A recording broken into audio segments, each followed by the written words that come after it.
इंदौर में तेजी से हो रही बसाहट और शहरीकरण को देखते हुए नर्मदा के जल की मांग, आपूर्ति समस्या का ठोस समाधान, प्रोत्साहन प्रणाली के विकास को लेकर इंदौर में नर्मदा लैंडस्केप रिस्टोरेशन प्रोजेक्ट का कॉन्क्लेव आयोजित किया गया। इस रिस्टोरेशन प्रोजेक्ट में विशेषज्ञों ने आगाह किया है कि जल के अभाव की जो स्थिति बेंगलुरु में बनी है, वो स्थिति अगले कुछ वर्षों में इंदौर में भी होगी। ऐसे में अभी से कदम उठाए जाना बहुत जरूरी है।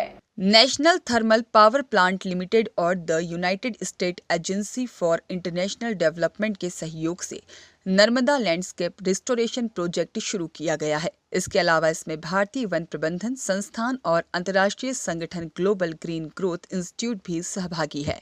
नर्मदा नदी के साथ उसकी सहायक नदियों के पुनर्जीवन, नर्मदा घाटी के सहायक वन, कृषि समुदायों के स्थायी परिदृश्य को बनाए रखने जैसे लक्ष्य प्रोजेक्ट के उद्देश्य हैं। इंदौर में हुए कॉन्क्लेव में सरकारी अधिकारियों के साथ ही प्राइवेट सेक्टर के विशेषज्ञ भी मौजूद रहे। जल ग्रहण क्षेत्र में घटते वन क्षेत्र, सिंचाई के लिए पानी की ज्यादा निकासी, पेस्टिसाइड आधारित कृषि के कारण नदी का दूषित होता जल, पानी की खराब गुणवत्ता और इंदौर जैसे शहरी आबादी को पानी की आपूर्ति की बढ़ती मांग के कारण अत्यधिक दबाव जैसे विषय पर कॉन्क्लेव में चर्चा हुई। इसके अलावा कॉन्क्लेव में देश भर के सफल मॉडलों और क्षेत्र स्तर की चुनौतियों को लेकर भी बात हुई। मुख्य रूप से वातावरणीय सेवाओं के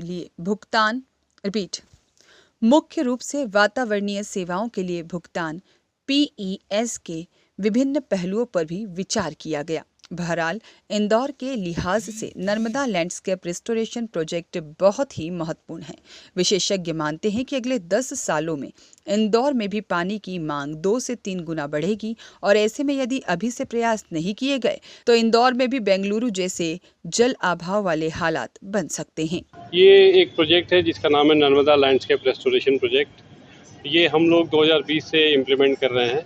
इस प्रोजेक्ट को USAID और NTPC सपोर्ट कर रहे हैं और इसको इम्प्लीमेंट करने वाले हैं GGGI और Indian institute of forest management.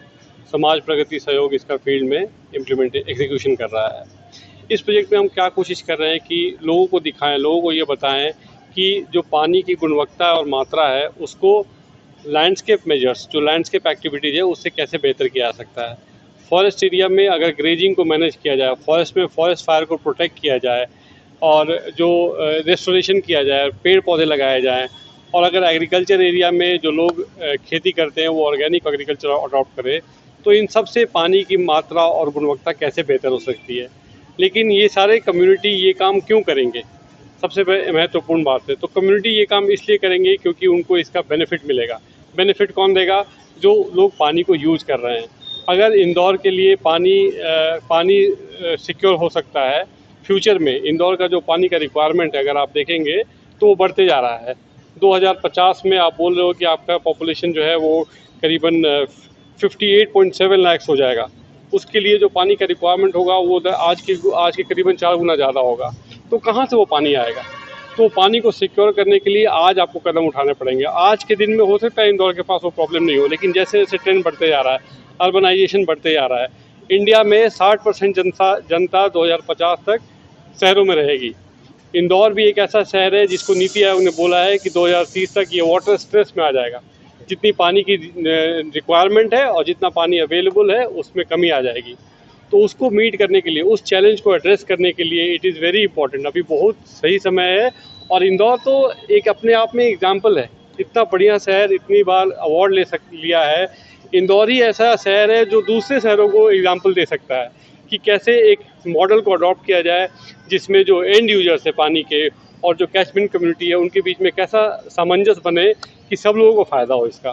Sir, पानी को लेकर हमेशा से इनिशिएटिव लिए जाते रहे पहले भी, लेकिन उसका कोई बहुत ज़्यादा इम्पैक्ट पड़ा नहीं है। आपको लगता है कि जिस तरह के प्रयास आप कर रहे हैं उसका इम्पैक्ट पड़ेगा?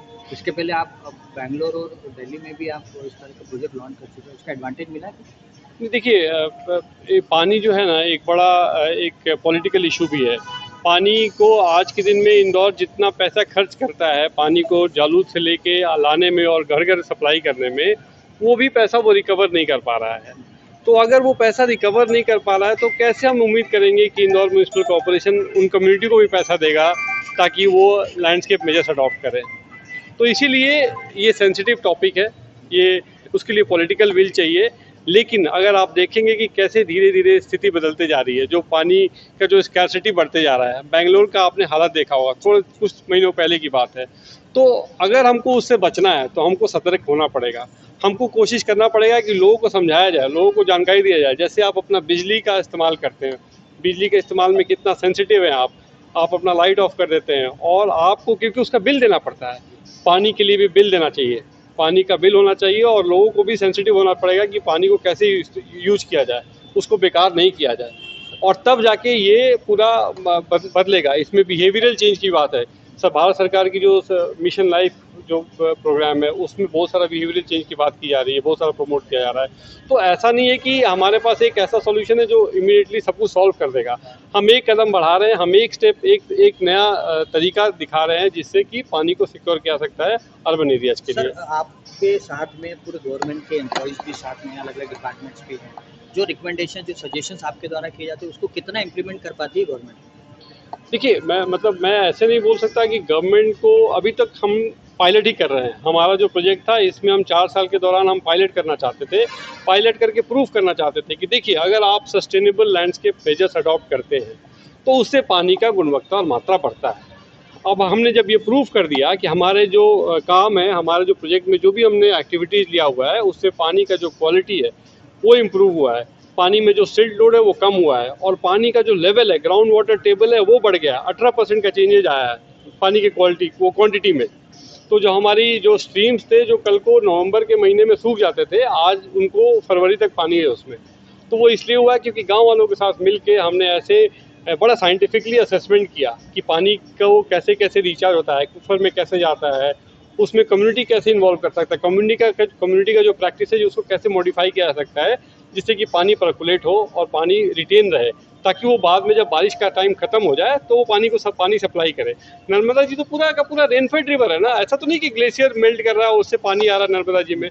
वो तो पानी यही है, बारिश का पानी है। इसको पानी को बचा के रखना है हम लोग को, जितना इसको बचा के रखेंगे तो उतना पानी नर्मदा जी में रहेगा। सर, आपका नाम और डेजिग्नेशन बताएं। मेरा नाम नितेश कुमार है, मैं ग्लोबल ग्रीन ग्रोथ इंस्टीट्यूट में लीड इंडिया प्रोग्राम हूँ, और ये जो परियोजना है उसका परियोजना पदाधिकारी हूँ। Thank you so much. देखिए, ये जो आज एक नॉलेज कॉन्क्लेव हो रहा है, जिसमें एक नया कॉन्सेप्ट के बारे में चर्चा की जा रही है, पेमेंट फॉर इकोसिस्टम सर्विसेज। इसका मतलब है कि जो हम इकोसिस्टम की सर्विसेज दूर बैठे लेते हैं, और जो एक एंड यूज़र पे कम्युनिटी उसको बचाती है, उसको पे करना चाहिए। कैसे करना चाहिए, इसी सिस्टम को ये लागू कर रहे हैं, लागू करने की कोशिश कर रहे हैं। तो इसमें अब जैसे कि आपने बोला है, नर्मदा हमारे जीवन, नर्मदा जो रिवर है वो जीवनदायिनी है। बिल्कुल सही बात है। आप सभी इस चीज़ से कंफर्म करेंगे कि बिना पानी के कुछ नहीं है, पानी ही जीवन है। और उसके लिए सबसे बड़ा सोर्स हमारे यहाँ पे है हमारी नदियाँ। तो नदियों का जो पानी है, क्योंकि क्लाइमेट चेंज हो रहा है और हमारी जो एग्रीकल्चर प्रैक्टिसेस हैं वो चेंज हो रही हैं, उससे पानी की कमी कम होती जा रही है। दूसरा, पॉपुलेशन भी बहुत बढ़ता है, तो पानी की डिमांड भी बढ़ती जा रही है। इसीलिए पानी और नदियों के कंजर्वेशन के लिए जो भी कदम उठाए जाएँ वो कम ही है, और आगे भी इसको उठाने के लिए हमें और ज़्यादा कोशिश करनी चाहिए। तो इसमें जो ये GGGI और Indian institute of forest management के तरफ से, और जो USAID और NTPC जो कंपनीज़ हैं, उन्होंने जो सपोर्ट किया है कि इसमें हम जो नर्मदा नदी का बेसिन है, जो हमारा एरिया है, वहाँ पर ही उसको ट्रीट किया जाए, ताकि पानी का रुकाव ज़्यादा हो।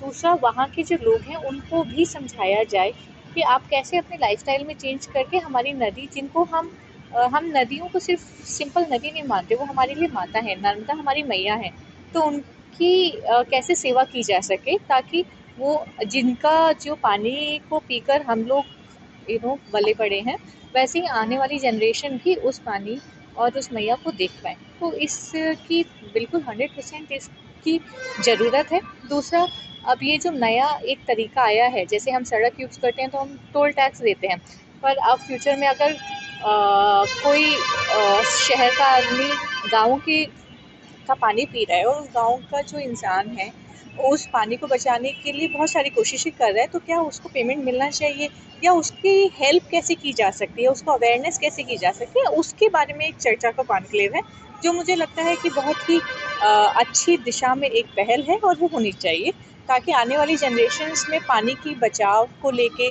इकोलॉजिकल रेस्टोरेशन को लेके और ज़्यादा अवेयरनेस और उसको क्रिएट किया जा सके। मैम आपका नाम और डेजिग्नेशन बता दें। मेरा नाम ज्योति शर्मा है। मैं 2018 बैच की आईएएस ऑफिसर हूँ और मैं सीओ जिला पंचायत खरगोन थी। अभी मैं मातृप्रकाश हूँ। धन्यवाद। Thank you ma'am, thank you. देखिए, जो नर्मदा लैंडस्केप रेस्टोरेशन प्रोजेक्ट है, नर्मदा भूदृश्य जीर्णोद्धार योजना, इसका एक बहुत ही महत्वपूर्ण रोल है, स्पेशली क्योंकि ये बेसिन और कैचमेंट एरियाज में कर रहे हैं। एंड ये क्या है, गवर्नमेंट एजेंसीज और बहुत सारी अन्य संस्थाएं भी नर्मदा पुनर्जीवन और नर्मदा जो रिवर है उसकी क्वालिटी बढ़ाने के लिए काम कर रही है। एक सतत प्रयास है, लेकिन जो कॉन्सेप्ट NLRP लेके आया है उसका पोटेंशियल बहुत अच्छा है फ्यूचर में। और जो पेमेंट ऑफ इकोसिस्टम सर्विसेज का पूरा मॉडल है कि जो नर्मदा के जल से लाभान्वित हो रही है जो कम्युनिटी, वो जो नर्मदा के आसपास रह रहे समुदाय हैं उनसे उनको कुछ वापस भी दें, तो ये एज अ कॉन्सेप्ट बहुत अच्छा है। और ये आई थिंक ये फ्यूचर में, अभी तो ये एक थ्योरेटिकल कॉन्सेप्ट है, फ्यूचर में क्रियान्वित भी होगा। हमारे जो एरिया में NLRP का काम चल रहा है वो mostly soil and water conservation work का है, एफॉरेस्टेशन का है, तो वो काम इस क्षेत्र में चल रहा है। एंड ये 5 ईयर का प्रोजेक्ट है जो हमारे क्षेत्र में चल रहा है और हम इसको इम्प्लीमेंट करेंगे। सर इसमें 2 इश्यूज़ आते हैं। सबसे बड़ी बात तो कैचमेंट एरिया जो है उस पर काफ़ी ज़्यादा कंस्ट्रक्शन हो गया है, या ये कहें कि कैचमेंट एरिया ख़त्म हो गए हैं। दूसरा डिफॉरेस्टेशन की बात की है।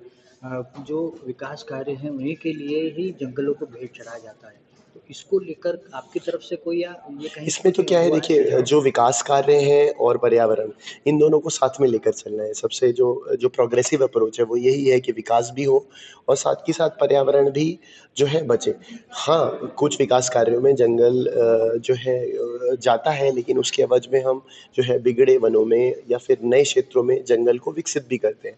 और NLRP का जो प्रयास है वो भी यही है, उसी दिशा में है कि जिस एरिया में भी हमें, जिस क्षेत्र में भी नुकसान हुआ है उसको हम किस तरह पुनर्जीवित कर सकें अपने प्रयासों से, पूरे समुदाय को जोड़ करके, शासकीय अशासकीय संस्थाएं, अन्य संस्थानों को जोड़ करके। तो ये मतलब एक कॉन्टिन्यूअस प्रोसेस है जिसमें डेवलपमेंट, विकास और पर्यावरण, उसको बैलेंस बना के चलना है। और मुझे लगता है कि इसमें प्रयासरत है वो शासकीय संस्थान भी, गैर शासकीय संस्थान भी और लोग भी। तो यही एक मुझे लगता है अपने भविष्य के लिए एक फ्यूचर मॉडल। सर आपका नाम और डेजिग्नेशन। मैं अनुराग तिवारी हूँ, मैं DFO बड़वा हूँ, वन मंडलाधिकारी बड़वा। ब्यूरो रिपोर्ट, सत्याग्रह न्यूज, मध्य प्रदेश।